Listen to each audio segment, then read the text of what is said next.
ಹೋಟೆಲ್ನಲ್ಲಿ 80 ರೂಪಾಯಿ ಕೊಟ್ಟು ತಿನ್ನೋ ಮಸಾಲೆ ದೋಸೆ ಮನೆಯಲ್ಲೇ ಅದೇ ಕ್ರಿಸ್ಪಿ ಅದೇ ರುಚಿ ಬರಲು ಏನು ಮಾಡಬೇಕು ಗೊತ್ತಾ?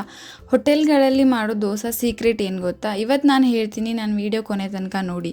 ಹಲೋ ಫ್ರೆಂಡ್ಸ್, ವೆಲ್ಕಮ್ ಟು ನಂದಾ ಸವಿರುಚಿ. ಇವತ್ತು ನಾನು same hotel style masala dosa ಮನೆಯಲ್ಲೇ ಹೇಗೆ ಮಾಡೋದು ಅಂತ ಹೇಳ್ತಾ ಇದ್ದೀನಿ. ಅದಕ್ಕಿಂತ ಮೊದಲು ನೀವೇನಾದರೂ ನನ್ನ ಚಾನಲ್ನ ಹೊಸದಾಗಿ ವಿಸಿಟ್ ಮಾಡಿದರೆ ಪ್ಲೀಸ್ ಸಬ್ಸ್ಕ್ರೈಬ್ ಮಾಡಿ. ಬನ್ನಿ ಇದನ್ನು ಹೇಗೆ ಮಾಡೋದು ನೋಡೋಣ. ನಾನಿಲ್ಲಿ ಮೊದಲಿಗೆ ದೋಸೆ ಬ್ಯಾಟರ್ ರೆಡಿ ಮಾಡೋದು ಹೇಳ್ತಾ ಇದ್ದೀನಿ. ಪರ್ಫೆಕ್ಟ್ ಅಳತೆಯಲ್ಲಿ ಹೇಳ್ತೀನಿ. ಒಂದು ಪಾತ್ರೆಗೆ 3 ಗ್ಲಾಸ್ ಅಕ್ಕಿ ತೊಗೊಂಡಿದ್ದೀನಿ. ನಾನಲ್ಲಿ ರೇಷನ್ ಅಕ್ಕಿ ಯೂಸ್ ಮಾಡ್ತಾ ಇದ್ದೀನಿ. ಆಮೇಲೆ 1/4 ಗ್ಲಾಸ್ ಕಡಲೆಬೇಳೆ ಹಾಕ್ತಾ ಇದ್ದೀನಿ. 1 ಟೇಬಲ್ ಸ್ಪೂನ್ ಮೆಂತ್ಯಕಾಳು ಹಾಕ್ತಾ ಇದ್ದೀನಿ. ಆಮೇಲೆ 3/4 ಗ್ಲಾಸ್ ಉದ್ದಿನಬೇಳೆ ಹಾಕ್ತಾ ಇದ್ದೀನಿ. ನೀವೇನಾದರೂ 1 ಗ್ಲಾಸ್ ಅಕ್ಕಿ ಹಾಕಿದರೆ 1/4 ಗ್ಲಾಸ್ ಉದ್ದಿನಬೇಳೆ ಹಾಕಿ ಮತ್ತು 1/4 ಗ್ಲಾಸ್ಗಿಂತ ಸ್ವಲ್ಪ ಕಡಿಮೆ ಕಡಲೆಬೇಳೆ ಹಾಕಿ ಆಮೇಲೆ ಇದನ್ನು ಚೆನ್ನಾಗಿ ನೀರು ಹಾಕಿ ತೊಳಿಬೇಕು. ಒಂದು 2 ರಿಂದ 3 ಸಲ ಚೆನ್ನಾಗಿ ತೊಳಿಬೇಕು. ಆಮೇಲೆ ಇದಕ್ಕೆ ಒಂದು 5 ರಿಂದ 6 ಗ್ಲಾಸ್ ನೀರನ್ನು ಹಾಕಿ ಇದನ್ನು 7 ರಿಂದ 8 ಗಂಟೆ ಕಾಲ ನೆನೆಯೋಕೆ ಬಿಡಬೇಕು.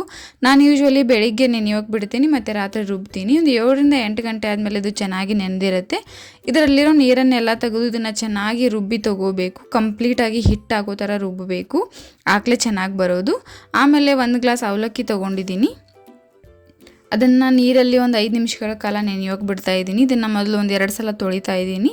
ಆಮೇಲೆ ನೀರಲ್ಲಿ ನೆನೆಯೋಕೆ ಇಡ್ತಾ ಇದ್ದೀನಿ ಒಂದು 5 ನಿಮಿಷಗಳ ಕಾಲ. ಆಮೇಲೆ ಇದನ್ನು ಕೂಡ ಚೆನ್ನಾಗಿ ರುಬ್ಬಿ ತೊಗೊಳ್ತಿದ್ದೀನಿ. ಇದನ್ನು ಕೂಡ ಕಂಪ್ಲೀಟಾಗಿ ಪೇಸ್ಟ್ ಆಗಬೇಕು, ಆ ರೀತಿ ರುಬ್ತಾ ಇದ್ದೀನಿ. ಆಮೇಲೆ ಇದನ್ನು ರುಬ್ಬಿರೋ ಅಕ್ಕಿ ಹಿಟ್ಟಿಗೆ ಸೇರಿಸಿ ಚೆನ್ನಾಗಿ ಮಿಕ್ಸ್ ಮಾಡ್ಕೋಬೇಕು.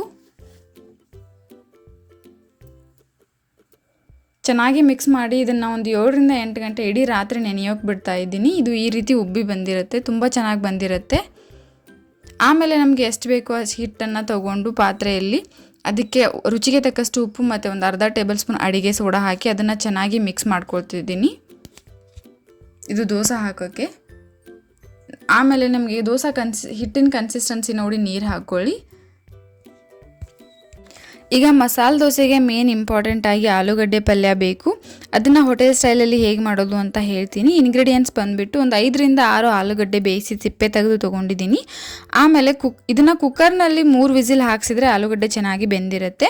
ಆಮೇಲೆ ಒಂದು 5 ರಿಂದ 6 ಹಸಿಮೆಣಸಿನಕಾಯಿ ತೊಗೊಂಡಿದ್ದೀನಿ ಮತ್ತು ಒಂದು ಮೀಡಿಯಮ್ ಸೈಜ್ ಈರುಳ್ಳಿನ ಉದ್ದವಾಗಿ ಕಟ್ ಮಾಡಿ ತೊಗೊಂಡಿದ್ದೀನಿ. ಆಮೇಲೆ ಬೆಳ್ಳುಳ್ಳಿ ತೊಗೊಂಡಿದ್ದೀನಿ. 1/4 ಟೇಬಲ್ ಸ್ಪೂನ್ ಜೀರಿಗೆ, 1/4 ಟೇಬಲ್ ಸ್ಪೂನ್ ಸಾಸಿವೆ ತೊಗೊಂಡಿದ್ದೀನಿ. ಆಮೇಲೆ ಅರ್ಧ ಟೇಬಲ್ ಸ್ಪೂನ್ ಅರಿಶಿನ ಪುಡಿ ತೊಗೊಂಡಿದ್ದೀನಿ ಮತ್ತು ಕೊತ್ತಂಬರಿ ಕಟ್ ಮಾಡಿ ತೊಗೊಂಡಿದ್ದೀನಿ. ಆಮೇಲೆ ರುಚಿಗೆ ತಕ್ಕಷ್ಟು ಉಪ್ಪು ತೊಗೋಬೇಕು. ನಾನು ವೀಡಿಯೋದಲ್ಲಿ ಇದು ಮಿಸ್ ಆಗಿದೆ, ನೀವು ಉಪ್ಪು ತೊಗೋಬೇಕು. ಬನ್ನಿ ಇದನ್ನು ಆಲೂಗಡ್ಡೆ ಪಲ್ಯ ಹೇಗೆ ಮಾಡೋದು ನೋಡೋಣ. ಮೊದಲಿಗೆ ಎಲ್ಲ ಆಲೂಗಡ್ಡೆನ ಪೀಸ್ ಮಾಡ್ಕೋಬೇಕು. ಸ್ಮ್ಯಾಶ್ ಮಾಡಿದ್ರೂ ಕೂಡ ತುಂಬ ಚೆನ್ನಾಗಿರುತ್ತೆ. ನಾನು ಇಲ್ಲಿ ಚಾಕುನಿಂದ ಪೀಸ್ ಮಾಡ್ತಾ ಇದ್ದೀನಿ. ಎಲ್ಲ ರೀತಿ ಅದನ್ನು ಮಾಡಿ ತೊಗೊಂಡಿದ್ದೀನಿ. ಆಮೇಲೆ ಒಂದು ಮಿಕ್ಸಿ ಜಾರ್ಗೆ ಹಸಿಮೆಣಸಿನಕಾಯಿ ಹಾಕ್ತಾ ಇದ್ದೀನಿ. ಆಮೇಲೆ ಬೆಳ್ಳುಳ್ಳಿ ಹಾಕ್ತಾ ಇದ್ದೀನಿ. ಆಮೇಲೆ ಕಟ್ ಮಾಡಿರೋ ಕೊತ್ತಂಬರಿಯಲ್ಲಿ ಸ್ವಲ್ಪ ಕೊತ್ತಂಬರಿ ಹಾಕ್ತಾ ಇದ್ದೀನಿ ಮತ್ತು ಜೀರಿಗೆ ಹಾಕ್ತಾ ಇದ್ದೀನಿ. ಇದನ್ನೆಲ್ಲ ಹಾಕಿ ಚೆನ್ನಾಗಿ ರುಬ್ಬಿ ತೊಗೊಳ್ತಿದ್ದೀನಿ. ನೋಡಿ ಈ ರೀತಿಯಾಗಿ ರುಬ್ಬಬೇಕು. ಆಮೇಲೆ ಒಂದು ಪ್ಯಾನ್ಗೆ ಎಣ್ಣೆ ಹಾಕ್ತಾ ಇದ್ದೀನಿ. ಎಣ್ಣೆ ಬಿಸಿ ಆದಮೇಲೆ ಸಾಸಿವೆ ಮತ್ತು ಜೀರಿಗೆ ಹಾಕ್ತಾ ಇದ್ದೀನಿ. ಇದು ಸ್ವಲ್ಪ ಸಿಡಿಯೋಕ್ಕೆ ಸ್ಟಾರ್ಟ್ ಆದಾಗ ಕಟ್ ಮಾಡಿರೋ ಈರುಳ್ಳಿ ಹಾಕ್ತಾ ಇದ್ದೀನಿ. ಈರುಳ್ಳಿ ಚೆನ್ನಾಗಿ ಫ್ರೈ ಮಾಡ್ಕೋಬೇಕು. ಒಂದು 2 ರಿಂದ 3 ನಿಮಿಷಗಳ ಕಾಲ ಇದನ್ನು ಫ್ರೈ ಮಾಡಬೇಕು. ಆಮೇಲೆ ರುಬ್ಬಿರೋ ಹಸಿಮೆಣಸಿನಕಾಯಿ ಪೇಸ್ಟ್ ಹಾಕ್ತಾ ಇದ್ದೀನಿ. ನೀವಿಲ್ಲಿ ಹಸಿಮೆಣಸಿನಕಾಯಿ ಸಣ್ಣದಾಗಿ ಕಟ್ ಮಾಡಿನೂ ಹಾಕ್ಬೋದು, ಬಟ್ ಈ ರೀತಿ ಪೇಸ್ಟ್ ಮಾಡಿ ಹಾಕೋದ್ರಿಂದ ಟೇಸ್ಟು ತುಂಬ ಚೆನ್ನಾಗಿ ಬರುತ್ತೆ. ಆಮೇಲೆ ಇದನ್ನು ಹಾಕಿಬಿಟ್ಟು ಚೆನ್ನಾಗಿ ಮಿಕ್ಸ್ ಮಾಡ್ಕೋಬೇಕು. ಸ್ವಲ್ಪ ಇದನ್ನು ಫ್ರೈ ಮಾಡಬೇಕು. ಆಮೇಲೆ ಇದಕ್ಕೆ ಅರಿಶಿನ ಪುಡಿ ಹಾಕ್ತಾ ಇದ್ದೀನಿ. ಆಮೇಲೆ ರುಚಿಗೆ ತಕ್ಕಷ್ಟು ಉಪ್ಪು ಹಾಕ್ತಾ ಇದ್ದೀನಿ. ಇದನ್ನೆರಡು ಹಾಕಿ ಚೆನ್ನಾಗಿ ಮಿಕ್ಸ್ ಮಾಡ್ಕೋಬೇಕು. ಒಂದು 2 ರಿಂದ 3 ನಿಮಿಷಗಳ ಕಾಲ ಇದನ್ನು ಲೋ ಫ್ಲೇಮಲ್ಲಿ ಇಡಬೇಕು. ಆಮೇಲೆ ಮಿಕ್ಸ್ ಮಾಡಿದ್ಮೇಲೆ ಇದಕ್ಕೆ ಕಟ್ ಮಾಡಿರೋ ಆಲೂಗಡ್ಡೆನ ಹಾಕ್ತಾ ಇದ್ದೀನಿ. ಇದನ್ನು ಹಾಕಿ ಚೆನ್ನಾಗಿ ಮಿಕ್ಸ್ ಮಾಡ್ಕೋಬೇಕು.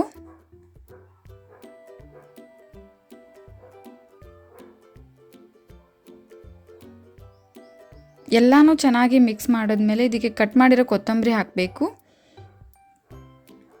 ನಾನು ಕಟ್ ಮಾಡಿರೋ ಕೊತ್ತಂಬರಿ ಹಾಕ್ತಾ ಇದ್ದೀನಿ. ಕೊತ್ತಂಬರಿ ಹಾಕಿ ಚೆನ್ನಾಗಿ ಮಿಕ್ಸ್ ಮಾಡಬೇಕು.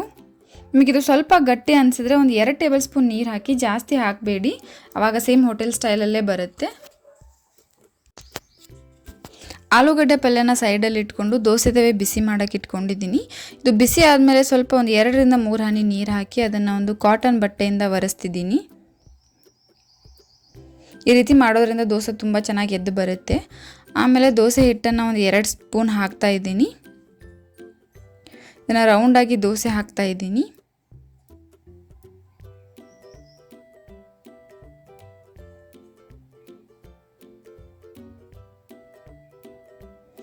ಆಮೇಲೆ 1 ಟೇಬಲ್ ಸ್ಪೂನ್ ತುಪ್ಪ ಹಾಕ್ತಾಯಿದ್ದೀನಿ. ನೀವು ಇಲ್ಲಿ ಬೆಣ್ಣೆ ಕೂಡ ಯೂಸ್ ಮಾಡ್ಕೋಬೋದು. ಆಮೇಲೆ ಒಂದು ಅರ್ಧ ಟೇಬಲ್ ಸ್ಪೂನ್ ಮಸಾಲೆ ಖಾರ ಯೂಸ್ ಮಾಡ್ತಾಯಿದ್ದೀನಿ ನಾನಿಲ್ಲಿ. ಮಸಾಲೆ ಖಾರ ಹಾಕಿ ಒಂದು 2 ರಿಂದ 3 ನಿಮಿಷಗಳ ಕಾಲ ಆದಮೇಲೆ ಇದಕ್ಕೆ ಆಲೂಗಡ್ಡೆ ಪಲ್ಯ ಹಾಕ್ತಾಯಿದ್ದೀನಿ. ಈ ರೀತಿ ಸೆಂಟರಲ್ಲಿ ಹಾಕಬೇಕು. ನಿಮಗೆ ಹೋಟೆಲ್ ಥರ ಫೀಲ್ ಬೇಕು ಅಂದರೆ ಇದೇ ಥರ ಮಾಡಿ, ಸೆಂಟರಲ್ಲಿ ಹಾಕಿ.